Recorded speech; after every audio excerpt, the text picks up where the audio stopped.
Welcome to day 2। এটা হচ্ছে পরের দিন সকালবেলা। প্রথম দিনের ভিডিওর লিঙ্কটা কমেন্ট সেকশনে পিন করা আছে। আমরা পৌঁছালাম শ্রী শ্রী রাধা মাধব মহাপ্রসাদ হলে সকালের জলখাবার সারতে। এইখানে প্রচুর অপশন খাওয়া দাওয়ার। আচ্ছা, এইখানকার পিৎজাটা একটু অন্যরকম খেতে। আমি এখানে খাইনি, বাড়ির জন্য প্যাক করিয়েছিলাম। আমার তো খুব ভালো লেগেছে, তোমরাও কিন্তু ট্রাই করে দেখতে পারো। এবার চলো দেখাই ব্রেকফাস্টে কি কি নিলাম। ব্রেকফাস্টে নিলাম দুটো পনির পরোটা আর একটা পনির দোসা। এই দিনে আমার আবার শুরু হয়েছিল মাইগ্রেন। দুধ চা না পাওয়ায় আরো কষ্ট হচ্ছিল যেন। দোসা আর পরোটা দুটোতেই পনিরের স্টাফিং একেবারে টইটুম্বুর, কোনো কার্পণ্য করেনি। সাম্বারটা ঠিকঠাক ছিল, চাটনিটাও ভালো। পরোটাগুলোর যা সাইজ, একটাতে দুজন খেয়ে নিতে পারবে।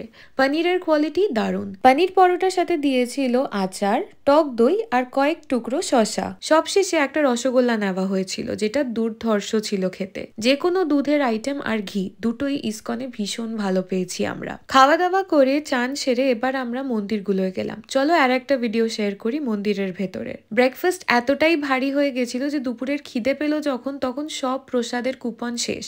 আর প্রসাদ খাওয়ার লাইনও এত বড় যে আমরা বুঝলাম লাইন দিয়েও হয়তো প্রসাদ পাবো না। তাই চলে গেলাম সেই রাধা মাধব হলে মহাপ্রসাদ কিনতে। আমরা মহাপ্রসাদ থালি কিনে এনে ঘরে খেয়েছিলাম। এটার দাম নিয়েছিল 130 টাকা, যতদূর আমার মনে আছে। ছিল ভাত, লেবু, বাঁধাকপির পকোড়া, ডাল, শুক্তো, আলু ঝিঙে পোস্ত, পনিরের তরকারি, পায়েস, পান্তুয়া আর একটা ছোট জলের বোতল। ঠাকুরের প্রসাদ বলে কথা, স্বাদই আলাদা। যতই চেষ্টা করো এই স্বাদ বাড়িতে রেঁধে আনা যাবে না। ভগবানের প্রসাদের কোনো রিভিউ হয় না, তাও বলবো প্রত্যেকটা রান্না দুর্দান্ত ছিল। এই দিনেই সকালবেলা আমরা সন্ধ্যা আরতিতে যাব বলে ঠিক করে রেখেছিলাম। ইসকনের ভেতরেই গদা ভবনে বুকিং ডেস্কে আমরা এই বিষয়ে কথা বলে বুকিং করেছিলাম। বিকেল 4:30 নাগাদ যেখানে আমাদের দাঁড়াতে বলা হয়েছিল সেখানে গিয়ে আমরা হাজির হলাম। তারপরে আমাদের টোটোয় বসিয়ে দেওয়া হলো আর আমরা পৌঁছে গেলাম এই একটা জায়গায় যেখান থেকে আমরা উঠবো নৌকায়। বিকেল 5টা নাগাদ শুরু হয় আরতি, আর এই সূর্যাস্তের মনোরম দৃশ্যটা যে কি সুন্দর লাগছিল বলে বোঝাতে পারবো না।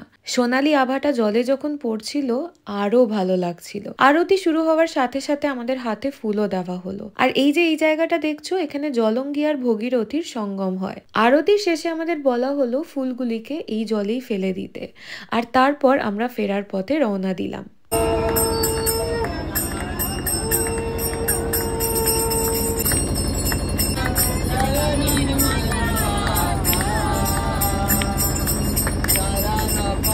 ফেরার পরে আমরা বেশ অনেকক্ষণ এদিক ওদিক ঘুরলাম। রাতের খাওয়া দাওয়া আমরা সেরেছিলাম টুকটাক বাইরেই খেয়ে দে।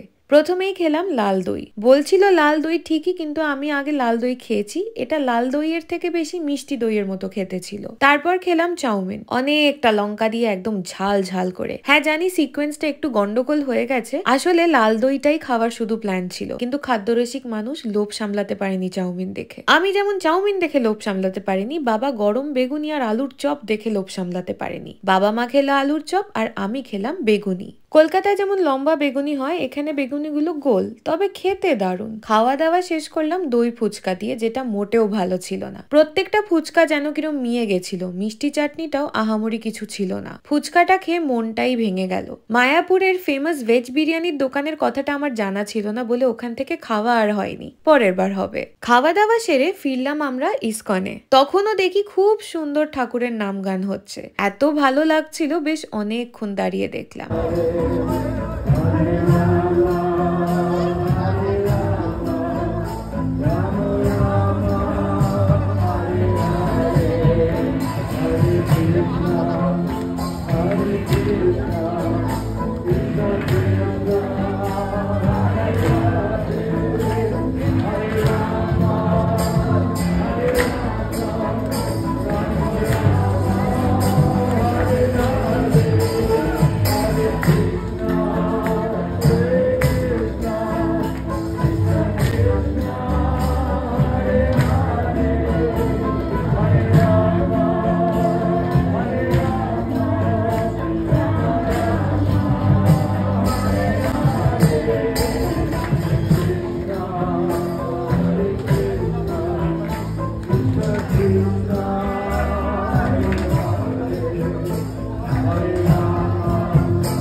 ব্যাস এইভাবেই কেটে গেল দুদিন, খুবই ভালো কাটলো।